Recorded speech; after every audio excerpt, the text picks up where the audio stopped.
If you're ready for freedom from the grind, then passive income from real estate investing is the best way to get you there. If you don't know where to start or what to do next, then the Rent Roll Radio Show is the best place to get you there. Join us while we discuss the best practices, strategies, and mindset you'll need and give you actionable content to get you from where you are to where you want to be. Hey, Rent Roll Radio listeners, this is your host, Sterling Chapman. As always, I have a guest here today, Jorge Contreras. He is a real estate investor that specializes in short-term rentals. And I'm really excited to have him on today because we've had a lot of guests over the years that have talked about short-term rentals, but they were all in a different market cycle, right? So we had Avery Carl, who wrote the short-term shop. We had, for Bigger Pockets. We've had Joe Pillman, who's had tons of. So we've had all of these, but a lot of times it was during different market cycles. So we haven't had a guest recently that talks short-term rentals. So I've got a ton of questions, and I'm really looking forward to picking his brain. Jorge, welcome to the show, and thank you so much for joining us. Hey, Sterling, appreciate the opportunity. Excited to be here and share some golden nuggets with your audience. Awesome. So, Jorge, I was just mentioning some of the other folks in the short-term rental space. And, we all network together. We all kind of know each other. But when I interviewed them, it was at a different time. So Joe is a good friend of mine that does short-term rentals. First time I interviewed him was in the end of March of 2020. I literally didn't air the episode because it was that doom and gloom. Wow. Well, it was 2 weeks after they shut down, like all of his short-term rentals were on Carolina Beach, and they shut the whole thing down for COVID. Right. He's like, I just quit my job 2 weeks ago to be. Oh, that's tough. Yeah. Fast forward 6 months, dude. We re-recorded, and it was a whole different story. He's like, I can't get a vacancy to save my life. That's kind of post-COVID open up thing. Right. People were sick and tired of being stuck at home, having staycations locally. Yeah. So I'm just curious, how has the market? I'm skipping so much stuff. Tell your story, man. Who are you? Tell our guests who you are, what you've been doing, what your background is, what you're doing today, and why we should listen to you. Absolutely, man. So I've been buying real estate since 2012. Got my first house when I was 24, and then I just kept buying single families, duplexes, triplexes. In 2017, I put 4 units that I already owned as short-term rentals. Started making 3.5x what I was making from my long-term tenants. And funny enough, that actually allowed me to replace the income that I had from a previous business that I was trying to exit. I always refer to it as my rat race because it wouldn't make money without me there. And then I was officially out of the rat race, and I was able to let go of that business and just focus on Airbnbs and continuing to invest. And then towards the end of 2018, my wife and I got pregnant. We wanted to replace her 6-figure job where she was a law enforcement officer. I knew based on the cash flow I was making from these other 4 units that I was going to need about 3 properties to replace her income. And I didn't have the money to buy real estate to do that. So I learned about this arbitrage model where you rent properties from landlords, get their permission in writing. And so we went that route, and that's how we replaced her 9-to-5. And so we've been doing Airbnbs now since 2017. And more recently, we started getting into ground up development, doing syndications and, bringing in just people that want to be passive. So yeah, short-term rentals, ground up development is a newer thing, and just continuing to expand and continue to learn and grow myself. Awesome. Hey man, I've got now for all my questions, because that's the dirty little truth about this podcast is I just started it so I could get, an opportunity to ask a lot smarter people than me all the questions that the fact that, everybody listens to it is just a bonus. But the first question is, so I've had 2 different conversations about short-term rentals lately, and they were both opposing views. So one of the, I think Avery was the one who originally told me, she was like, I love buying short-term rentals in these tertiary type markets where they've been used to them, right? So she buys in Gatlinburg, Tennessee, and like Panama City, Florida, right? Where they've had vacation rentals since the 70s. The local municipalities, they tax them, they love them, they get revenue from them. She said, even though she lives in Nashville, she went to those markets because she felt like that eliminated the risk factor of them changing the law on you, right? We're seeing it. I'm in South Louisiana. They've changed the laws in New Orleans. They've changed the laws in Baton Rouge. They changed them in Atlanta. So that's like another person I interviewed had a completely contrarian view of where to buy short-term rentals. What they said was those outskirts areas were going to be in trouble.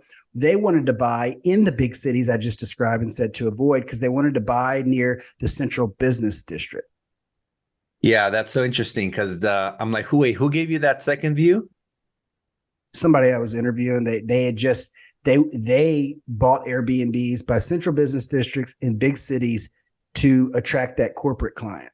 Yeah, that's exactly what I tell my audience based on my experience. At the same time, I have 18 short-term rentals and they're all in Southern California. So I can't say, hey, this is the same thing everywhere. So I think what Avery is saying maybe works perfect for her. But here in SoCal, where I've been investing since, 2017, those tertiary areas are drowning right now. Like the Joshua Tree. Where are you based out of again? I'm in Baton Rouge, Louisiana. Okay. So you've heard of like Joshua Tree, California, yeah. right? So the Joshua Trees, what's the other one right next to there? Those places, they're all like struggling, like major. In fact, I had a property that I purchased in May of last year, and then we did some upgrades, launched it, and for however many months, it was losing $3,000 to $5,000 a month. Like my mortgage payment was $6,000. And again, this was a 2,800 square foot 4.2 with a beautiful pool, a jacuzzi, a little like a slide that would take you into the pool, almost 3 acres. Beautiful property with a big view, less than 3 miles from the Joshua Tree State Park. And my mortgage payment was $6,000. And for January, February, March, it was losing $5,000 a month. And so what happened is like a year and a half ago, those properties were killing it. Like my numbers were telling me that I was going to net about $5,000-6,000 a month. But I think what happened is, obviously with interest rates and the recession, the demand dried up, and now you had this oversupply, and now it's saturated for the demand that, the lack of demand there. So luckily we ended up exiting. Somebody wanted to buy it cash to live in it. And, we took a loss of like 40,000, but I'm like, all right, that was my lesson. So here in SoCal, those tertiary areas are struggling big time. The secondary markets, like it just depends on the property and the location, hit or miss. But the primary areas and the really good areas of Orange County, of LA, San Diego County, like they're killing it. I have properties still making $2,000, $3,000, $4,000 a month in cash flow. But again, here, those tertiary areas, like I don't plan on ever, maybe not never, but for a long time, like buying there again. Now, do you manage your own properties? I have an in-house manager that basically manages everything. So I told you not to bring this up, but I'm going to bring it up. But that's okay, because I'm going to bring it up and not you. So you coach this stuff, right? Sure. And so like, what do you tell your students to do? Like you manage it in-house, right? Because you have a system. But if you're teaching somebody to go buy Airbnbs, do you teach them to manage it themselves? Or what if are you managing it from afar? What's the cost associated with that? How does it compare? Like, because a lot of people ask me why I haven't done short-term rentals. And the answer is I just don't want to manage them. Yeah, for sure. Or I don't want to spend the money to furnish them. Yeah. Yeah, it's a good point. I tell my students to manage. Okay, so about 95%. There's two types of people, right? There's people that have more money than they have time, and then I would say there's some people that have more time than they do money. Most of the time, probably 95% of the time, I tell my students, hey, the first 3 to 5, manage them yourself so you can get your experience. Because, one thing to keep in mind is the people that come in my program, they're like 9-to-5ers who've never started a business. And most of them don't own a property, like they're renters. So these are like brand new entrepreneurs that don't know how to hire, delegate, build a team, a system, none of that. So I say, hey, first 3 to 5, manage it yourself, hire a VA on Upwork.com that can do the communications, delegate the cleaning, delegate the maintenance, and basically you become the manager who manages those 3 technicians, right? I never tell them to do the cleaning or the maintenance because obviously they have other responsibilities and all that. And then once they get to 3 to 5 or more, then they should bring in like an in-house manager that they could pay like either a flat fee per property or something along those lines. But definitely never hire to a third-party company that's going to charge you 25, 30% and eats up all your profit. Now, there's very few scenarios, and I can probably count them with one hand, where I have someone who makes $500,000 a year because they own 3 dental practices. Those people, I'm like, you should just hire a manager right off the bat, because if you manage them yourself, like, it's not going to be a good return on your time. Like, you make so much money in your businesses that you should just focus on that and just hire and delegate this part out. For sure. So you'd mentioned one of the properties that you had in one of the kind of the tertiary type markets started losing some money after the market shift. Do you have other properties that are performing better that offset that, or how are your inner city properties doing? Yeah. I have properties, like, I would say my worst Airbnbs are probably cash flowing like $800, and then all the way to like 3,600. But most of them are in that like 1,500 to 2,500 range. And again, these are like in strong primary locations and a few in like some secondary markets. So yeah, definitely those other properties were offsetting the negative one. But the negative one, it was, negative $5,000, which is a big chunk of change. So for us, we're like, man, we just need to exit. The sooner we can exit, the better. And yeah, it took a huge weight off our shoulders. Yeah, for sure. So what is your plan going forward with the current environment, and kind of have you shifted anything from your strategy that you were using a year ago to what you're going to use today and a year forward? Yeah, for sure. So for the year of 2021 taxes, it was my first year where I didn't pay federal. I had heard about cost segregation and things like that, but never fully understood it till I made a good friend who's an enrolled agent and owns a firm, and they're experts at this. And because of the amount of real estate that I own, I was able to not only zero out my federal tax return, but actually get a refund. So he keeps telling me like, hey, this year you're going to need to buy this much real estate based on your, approximate net profit. And I'm like, man, how do I buy more real estate without using just my money? So that kind of led me down the syndication route and raising capital from family, friends, students, whoever wants a passive experience, who either doesn't want to learn investing or doesn't have the time. So I've been going the syndication route for all my deals. Like I said, right now we have 3 deals, one in escrow and 2 that we already closed and raised capital for. So now I'm playing this. You syndicate a single home. Yeah, no, we're multifamily. So yeah, good question. So we're going the multifamily route, whether it's ground up or value add. Like, just everything right now is 4 units, 5 units, 6 units is what 4 to 6 units are the ones we have right now. And we're bringing in investors, and I'm playing this game now with like, okay, how much real estate do I need to keep buying to make all my profit basically tax-free on the federal side? Obviously, I can't do anything about the state side because I'm in the beautiful state of California.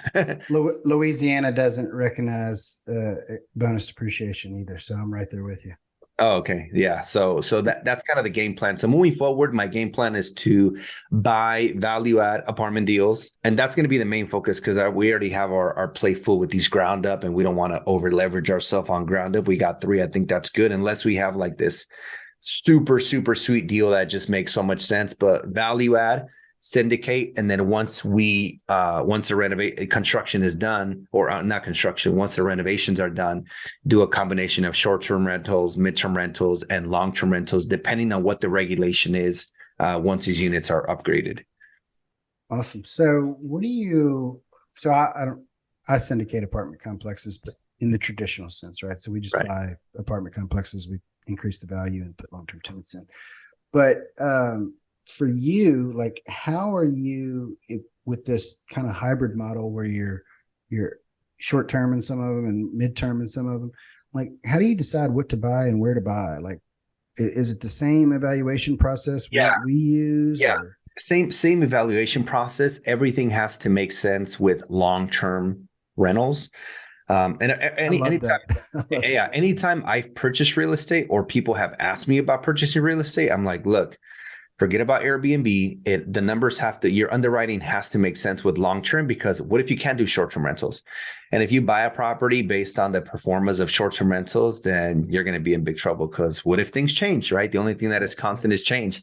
So it has to pencil in with long-term, and then doing short-term rentals and midterm rentals is like icing on the cake. That is just extra. So everything we underwrite is based on long-term models, right? So that it's like stabilized. And then some of these ground up developments are going to take 2.5 years. Like, what if I can do Airbnb in 2 years? We're going to go the long-term and 30-day plus midterm rentals, right? And then again, that'll be icing on the cake. And, my business partner, like, this is my first year going into the syndication, multifamily ground up stuff. But my business partner, he's been doing this for over a decade, and he worked for a few really large firms where, as a project manager, he did over like 1.6 billion in like ground up development and multifamily value add and buildings in downtown LA. The guy knows how to do like everything. He's got all the degrees. He's like a Steve Wozniak. He makes the vision come to life. He understands operations, construction management, all the numbers, tracking everything, tracks every penny. So I partnered with him. Like, I'm finding the deals, I'm raising the money. He's, running the deals and making sure that everything, pencils out. And the experience he has is very specific to these LA's, like Los Angeles city, which I know a lot of investors don't like because of tenant laws and all these things. But that man, the stuff he knows gives us such a huge competitive advantage that a lot of people don't understand the market or the expediting the permits like he does. So it's a very unique market, but we like it there because of the appreciation and just his experience and expertise. Yeah, man, that's brave. I know. I would never buy real estate in a state that wouldn't let me kick the people out that weren't paying. I've just heard so many horror stories about like New York and LA sure. and 11 months on an eviction. I'm like, I just can't. I just don't like my model doesn't work that way. Yeah. We just, one of our buddies who we were partnering on one deal, one of the ground ups, he has this ex law enforcement, I guess, guy who retired from law enforcement. And he offers this service where he actually does the cash for keys negotiations. And he does all this research on the people to like find leverage on how to be able to like move them out. And he has basically like a 100% success rate. And so you pay him like per door, and he does his private investigator work, and like the guy gets people out. It's really interesting. That seems like it would be illegal. I would not like, I would not like to be on the cover of the newspaper as the landlord that like found out some type of leverage and like extorted them out. Like I could see that going sideways. What I mean is like, he'll look into the leases, right, and see how long they've been living there, and then look at the tenant laws. And obviously it's a case by case, right? If someone's been living there for 3 months versus 15 years, and he just understands the process to, negotiate and do the cash for keys process. And it has been really successful and, creating a win-win. And obviously this isn't a guy or a team that just kicks people on the street. We relocate them and make sure they're well off, give them some money and all that stuff. So again, we have yet to use them. This is all like newer stuff. So it's going to be a learning process. So maybe a year from now, we'll do another podcast and I'll let you know how if it went good or if it went sideways. Is there any, I'd imagine you if you have short-term rentals long enough, you're going to end up with like a squatter or like somebody who won't leave. Have you ever run into anything like that? Never. I've never had the experience, and I've also students have never had that experience either. Oh, I mean, we've had I have a student who launched an Airbnb. There's a city out here in San Bernardino, which is like the Inland Empire, and like 80% of that area is like a D area, right? Not a good area. And he did have somebody like break in, but that's because, it's sort of like in the hood. But squatters, no. We have homeless people break into our vacant short-term or long-term units, break into our vacant, empty, like $200,000 house that doesn't have a kitchen table in it. Like right. I can only imagine if somebody saw an opportunity to take 9 months to get kicked out of one of your fancy Airbnbs. But I guess they're probably not on Airbnb sites booking the stay to begin with. Yeah, I wonder if, again, I haven't had experience with like squatters like ever, knock on wood. But I wonder if they're saying, oh, this property looks like people live in it. So at some point they're going to get home and they don't know it's a short-term rental. So they're like, maybe I shouldn't break into it. And maybe they look for vacant homes specifically because they know no one's coming in there. Right. Right. Right. Yeah. That's a good target. So what's next for y'all? Next week, I'll be attending a fund launch live in Miami, learning about starting a fund with these cool. Previous syndications, right? Kind of feels a little bit like a hamster wheel where like you get a deal, you got to go find the money. It's such a hamster money. And one of my buddies, Bridger Pennington, he actually owns, that event and a whole like mentorship on how to like start a fund. So we're exploring that route because, I've been watching a bunch of his YouTube videos and he's like, yeah, if you have a $10 million fund, and then every time you get a deal, like the money's already there and you don't have to worry about raising and over and doing all these presentations. And I'm like, you know what? That makes a lot of sense. So we'll see. It makes a lot of sense. I'd be interested to learn more about it. I haven't done it. It's kind of like a chicken or the egg type of thing with the money and the deal. Because if you get the deal early and if you get the money early and you don't have a deal, well, the money's not doing anything. Right. And people want their money on the clock day one, which is what gets us to the hamster wheel. Right. I guess that the fund model is like, oh, well, I'll just raise the money because I know I'm going to be able to get these deals. Right. And that kind of scares me a little bit because it's like anytime you have to put money to use, in my mind, it introduces moral hazard. It's like, I got to buy a deal. I also feel the same way about some of these syndicators that live off of their acquisition fees. Like they've got to find a deal because they need another acquisition fee. So they might buy a bad deal. Yeah, I've actually met people that way from the apartment community where they literally just make money on the acquisition fees, the management fees, and then it's like, oh yeah, it was going to be a 2.3 equity multiple, and it ended up being like a 1.1, but they made all their money on the fees, right? Sure, yeah, it's crazy stuff. So anytime there's now another good model that I've heard of course, it's probably not as lucrative, is the fund of funds model, where you raise your money and you have a fund and you got your $10 million, but instead of waiting until you can find a deal, you invest in my apartment syndication, and then you go invest some more money in Rod's, and then you go invest some more money in Eric's. You know what I mean?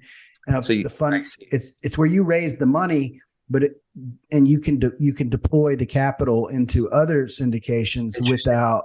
If you can't find your own deal, Right. Yeah. That makes sense, right? If the returns are strong enough and you don't have a deal to do yourself, and if it's written in the, because he was saying that, when you start your own fund and you talk about how you're going to structure and what types of deals, it's almost like you're writing your own Bible, like your own religion. Because the fee structure and what types of deals, you put it all in there. So if it's in there, I guess sort of like in the operating agreement, then you have the right to go and invest it into other deals. So I think that makes a lot of sense. That's another good strategy. So that's what's next. It's this fund model to have more access to more capital, to do more deals and syndicate and get all that cost segregation. And just, I personally really dislike paying taxes. I think everybody does. I'm sure you do too. That's why you got into multifamily and syndication. And so that's the goal, is to own as much as enough real estate every year to offset the federal returns.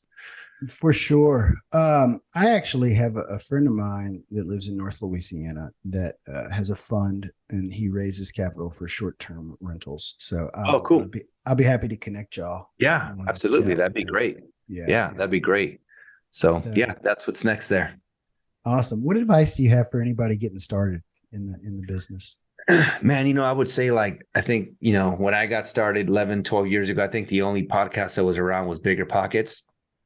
Now there's podcasts like yours, Bigger Pockets, and so many. So I would say turn your vehicle into an educational ride. When I'm driving, I personally stop listening to music and I don't watch TV. I'm always 100% of the time listening to a podcast, a YouTube video, learning about how to grow my business, improve, as a father, as a husband, just always just learning and growing. And there's so much information out there. So I would say, one, pick a strategy, because the mistake I did when I started is I joined the Rich Dad program, which was great. But the mistake I did is I took their wholesaling, then their flipping, then their commercial, residential, income management, took like 7 strategies. And then I was like just what do I do? They all sound like you could make money. So I would say pick a strategy and go all in on that strategy, do 3 to 5 deals until you master it. And then if you want to go and, build a new bridge, then do that. But don't, if you like they say, Gary Keller says in the book, the one thing, if you try to chase 2 rabbits at once, you will catch neither. Well, cool. I want to hop over to our radio round to let our listeners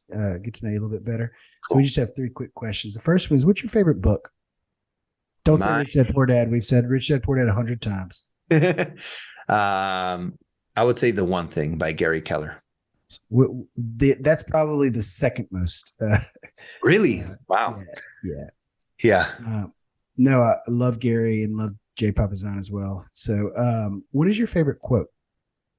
My favorite quote. One of my favorite quotes is, well, I guess it's not really a quote. It is, or I guess it is, but it's what an entrepreneur is. And it says that an entrepreneur will jump off a mountain and build an airplane on the way down. And personally, I love that mindset because at the end of the day, you could read 1 million books or watch 1 million books on investing. But if you never do it, like, you're never going to learn. So for me, that quote is like, hey, you get started and you figure out over time. That's the only way you're actually going to learn. You know what the secret sauce, in my opinion, is to entrepreneurship? What is it? Risk. That's the difference. That's the difference between the guys that read the books and the guys that build the businesses, is their risk tolerance. Yeah, I agree. If there's no risk, no reward, right? The only guarantee is that if you don't invest, you're guaranteed to lose. And so, I remember when I did one of my first bigger deals, I told my partner, I was like, dude, I don't care if we make money. I care about who we become in the process, because who we become in the process will make us millions of dollars over our lifetime. And sure enough, it has. And you got to be willing to go and learn, because who you become is where you get the best return on investment.